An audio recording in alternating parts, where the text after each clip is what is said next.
Hello mes déterminés, j'espère que vous allez bien, j'espère que vous avez la patate, j'espère que tout se passe comme vous voulez dans votre vie.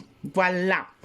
Alors, je pense qu'on se connaît, bah, pour ceux et celles qui ne me connaissent pas, moi je suis Rita Ibokofi, je suis entrepreneur, maman de 3 enfants, j'entreprends dans plusieurs domaines d'activité.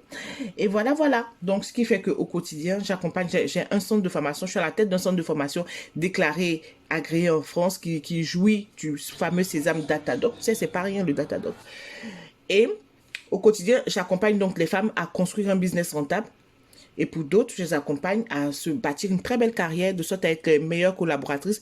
Les collaboratrices que tout le monde recherche, tout faire pour ne pas être en burn-out, tout faire pour vraiment s'épanouir dans sa carrière, changer d'entreprise s'il faut, de la bonne façon, au bon moment. Et tout ça, tout ça, tout ça. Donc, si tu ne me connais pas, voilà, c'est bon.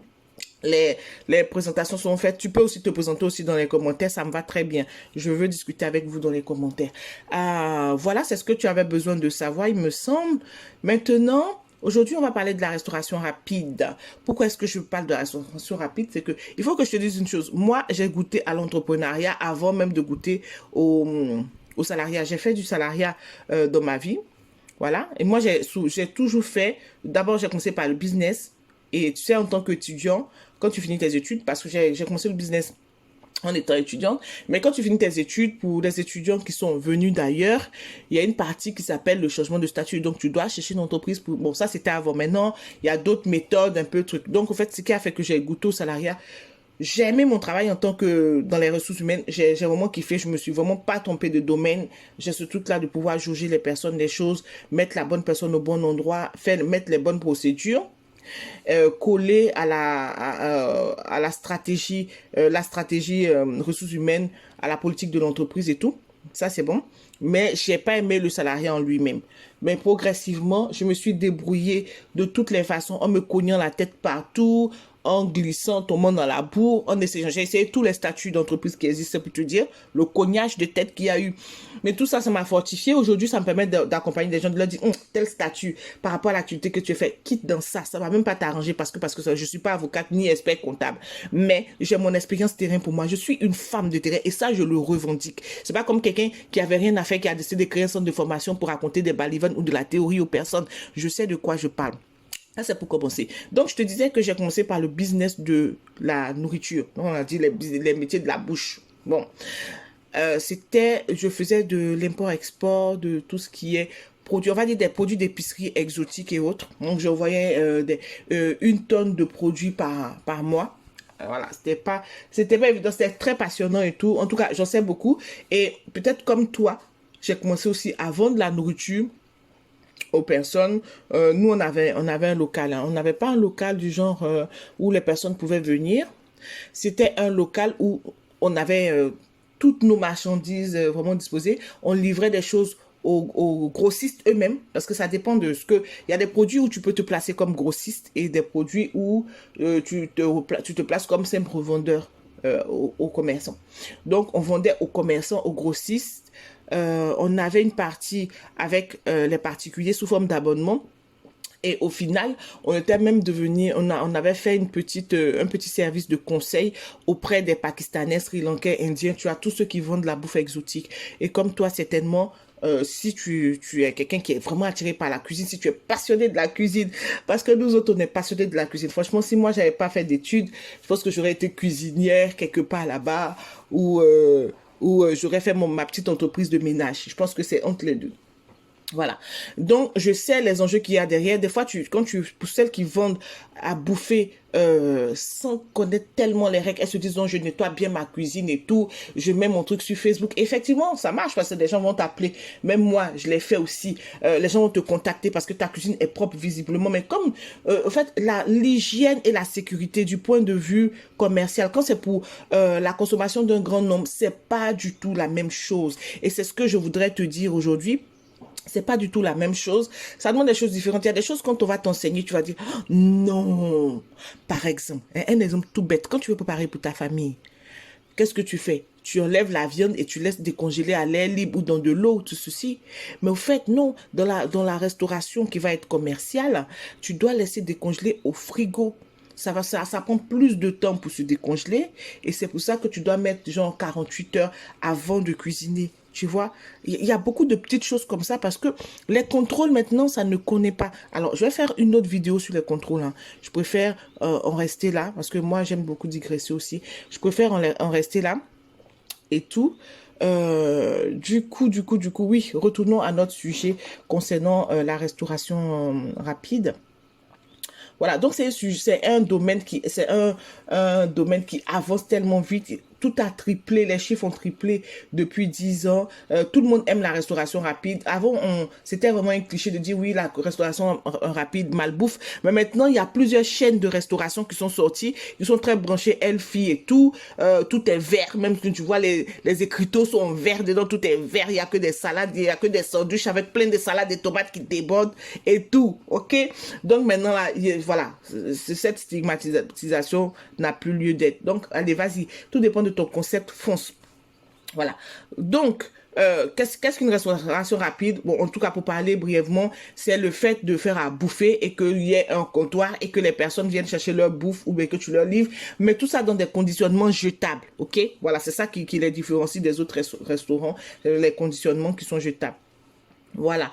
Donc, en général, ils proposent beaucoup de ventes à emporter. Tu vas voir souvent, peut-être 4-5 chaises, bon voilà, mais ça dépend aussi des villes, ça dépend du local que le propriétaire a pu avoir aussi. Tu peux le faire en food truck, tu peux le faire en camion à pizza, tu peux le faire en mode friterie et sandwicherie, voilà. Tu peux même le faire en vente de crème glacée par chariot ou aussi préparation sur les marchés. C'est-à-dire que même tout ce que je viens de citer là pour cela, il faut avoir son certificat hygiène et sécurité alimentaire. Petite chose, j'ai lancé un accompagnement vraiment exclusivement pour les personnes qui veulent se lancer ou qui sont déjà lancées, qui vont à bouffer et qui savent que, voilà, qui ont vraiment envie d'exploser leur business et tout mettre en règle côté sécurité alimentaire, côté réglementation, les allergènes. Tu sais que normalement, on doit marquer les allergènes sur normalement dans ton restaurant. Mais si tu n'as pas de restaurant et que c'est un web-restaurant, comme je dis, si c'est un truc en ligne, avoir un site internet où tu mets tous les allergènes, un site internet où tu mets la provenance des produits, c'est une obligation. Et te dis pas que non, moi je suis pas déclaré, donc on va pas m'attraper. Il faut savoir que là, le gouvernement, et même c'est un truc même en Europe, il y aura des contrôles accrus. Ça veut dire que il y a même un site internet. Il faut que je vous en parle. Je vais vous montrer. C'est pas un site de délation, mais c'est comme si quelqu'un achète à bouffer chez quelqu'un, tu peux aller noter la personne là-bas ou en tout cas dire des choses là-bas. Je vais vous montrer ce site-là bientôt. Et c'est un truc de l'État. C'est-à-dire que te dis pas que tu es caché sur Facebook ou sur Instagram, tu vends en douce et tout. Personne ne viendra te contrôler. Tu seras contrôlé un jour ou l'autre. Mais même si tu n'es pas contrôlé, si jamais il y a un drame à cause de ta bouffe, mais ça peut ne même pas être à cause de ta bouffe, mais comme il n'y a pas de traçabilité, tu ne traces rien, tu ne connais pas les règles, donc tu ne peux pas connaître les règles de traçabilité. La personne a peut-être eu sa gastro, je ne sais où, qui s'est transformée en une autre maladie. Là, ils vont dire, voilà, j'ai acheté la bouffe chez Internet, tu auras des problèmes. Et je suis sûre que pour la plupart qui se lancent comme ça dans la bouffe, sans se déclarer, même pas avoir un petit statut auto-entrepreneur, sauf qu'il y en a beaucoup qui n'ont pas d'assurance professionnelle. Quand tu vends à bouffer, la première chose, c'est d'avoir ton assurance professionnelle. C'est très important. C'est même pas cher. J'ai acheté mon assurance professionnelle à combien? Je l'ai faite à combien? Je me rappelle même plus. Mais c'est vraiment dérisoire, ok?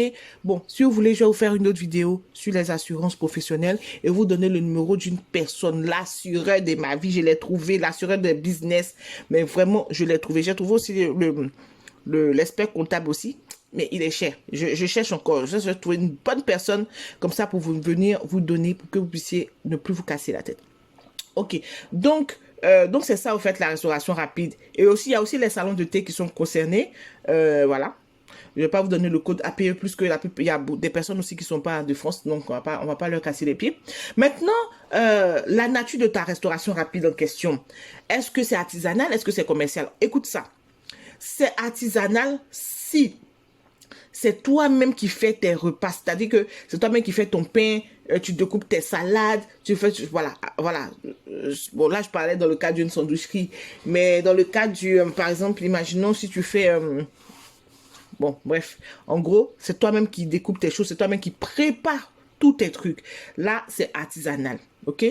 Si c'est du genre, tu as acheté chez des fournisseurs du pain à congeler à 18 degrés et que tu mets au four dans tes mini-fours rapidement, tu mets ce qu'il faut dedans, ce que chez moi en Côte d'Ivoire on appelle ça des condiments, tu mets ça dedans, là c'est commercial, ok? Dans tous les cas, aucun diplôme ne t'est demandé, que ce soit, aucun diplôme ne t'est demandé, que ce soit toi qui prépares ou que tu achètes ton pain ailleurs et tout ce qu'on met dedans, aucun diplôme. Voilà. Par contre, dans ton équipe, il faut que tu aies une personne qui a au moins justifié et fait la formation hygiène alimentaire, hygiène et sécurité alimentaire. Voilà. Je vais faire une petite, comment on appelle ça? Pause pub. Pause publicitaire à la façon de Lolo Beauté. Pause publicitaire. Donc, en fait, j'ai lancé une formation, un accompagnement aux petits oignons pour toutes les personnes qui sont passionnées par la bouffe et qui veulent gagner au moins 3 000 € par mois avec leur business de bouffe. Voilà. Donc, si tu es et qui, c'est pas ça seulement, qui veulent gagner au moins 3 000 € avec leur business de bouffe, leur passion, et qui veulent suivre les normes, très important, qui veulent suivre les normes et faire tout ce qu'il faut dans les règles de l'art, tout en faisant cela, soit dans leur cuisine personnelle, soit en louant une cuisine, soit en louant un appartement. Dans tous les cas, je vais te proposer tout ce que tu peux faire, si c'est pas possible de le faire chez soi, ok? Voilà. Et et justement dans cette formation-là, tu reçois de cette formation avec à la main l'attestation sécurité alimentaire. C'est pas bon ça? Tu sais que si on te contrôle, si l'inspection te contrôle et que tu n'as pas ce document, ce sésame-là, tu es déjà cuite. À la fin de ma formation, tu as ça en main. Sans compter que en bonus, tu as une formation sur la mise aux normes de tes locaux, quels que soient les locaux, comment mettre même sa cuisine, comment mettre ta cuisine personnelle aux normes. Hein? Qu'est-ce qu'il y a encore? Il y a tellement de choses, je peux pas tout te dire ici. Dans tous les cas, j'ai fait un petit encart publicitaire là qui sera dans toutes les vidéos. Désolé, je vais vous casser les pieds, mais c'est comme ça. Soutenons-nous vivants. Ok. Donc ça concernait le domaine sécurité alimentaire. Donc ensuite, bon, pour te donner quelques chiffres, sinon ça serait pas amusant. Donc le chiffre d'affaires moyen, c'est 170 000 € par établissement. Si tu veux le faire à la maison, peut-être ça sera moins, peut-être parce que le rythme sera un peu moins cadencé aussi. Le taux de marge, il est annoncé à 65%. Voilà. Et puis le prix moyen d'un repas, 9 €. Ok, donc je ne sais pas si ça rentre dans le sens de ce que toi tu avais prévu de faire. Voilà. Maintenant, parlons des investissements courants. Là, je vais parler globalement, que ce soit ceux qui ont un bail commercial ou ceux qui sont à la maison, tout ça, tout ça. Donc, tu fouilles dedans, tu prends ce qui t'appartient. Donc, il y a le droit au bail qui a comme investissement. En général, les locations pour les commerçants, en tout cas les entreprises, ça demande plus de pépettes, ok? On peut faire aussi une vidéo sur ça. J'aime beaucoup chercher comment on appelle ça, les magasins, des trucs comme ça pour les gens. Franchement, j'aime ça, ça m'éclate. Voilà, même gratuitement, je te parle de ça toute la journée.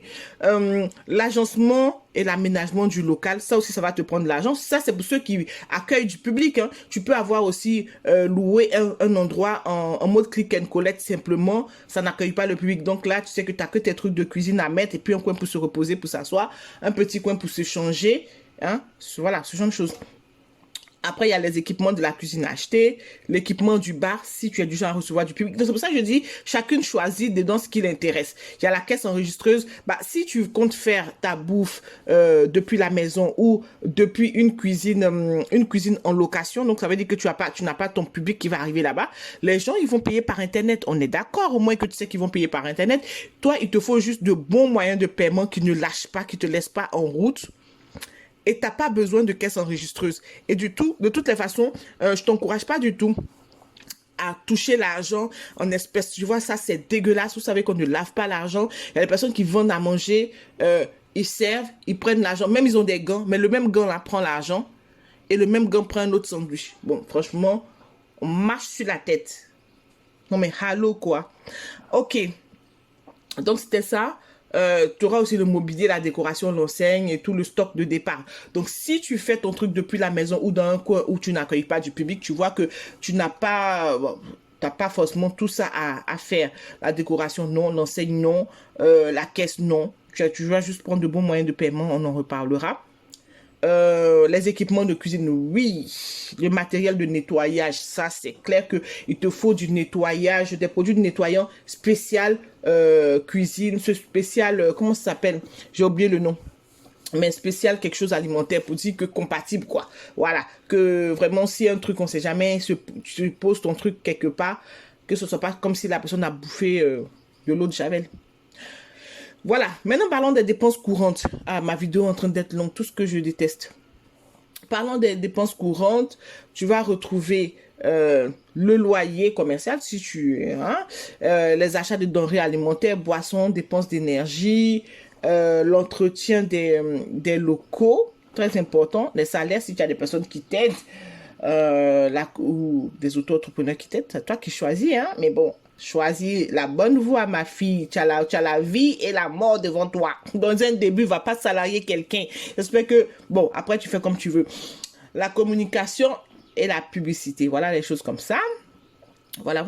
Maintenant, je vais te faire une autre vidéo pour les démarches à accomplir parce que là, la vidéo commence à être trop longue. Donc, je te remercie et je te fais de gros bisous. Abonne-toi, active la cloche, commente. Il faut que je sache ce que tu en penses. Est-ce que ça te plaît? Est-ce que tu es en Jones et tout. Et surtout, regarde en barre de description, tu verras la prestation, la pépite que j'ai déposée pour toi. Si tu es passionné de cuisine, j'ai dit cette semaine là, vous allez voir mes pubs. Soutenons-nous vivants et surtout, si ça t'intéresse, si c'est quelque chose qui, voilà, si c'est quelque chose qui te pince, parce que quand c'est comme ça, c'est vraiment quelque chose qui te pince, mais tu sais pas comment faire, tu sais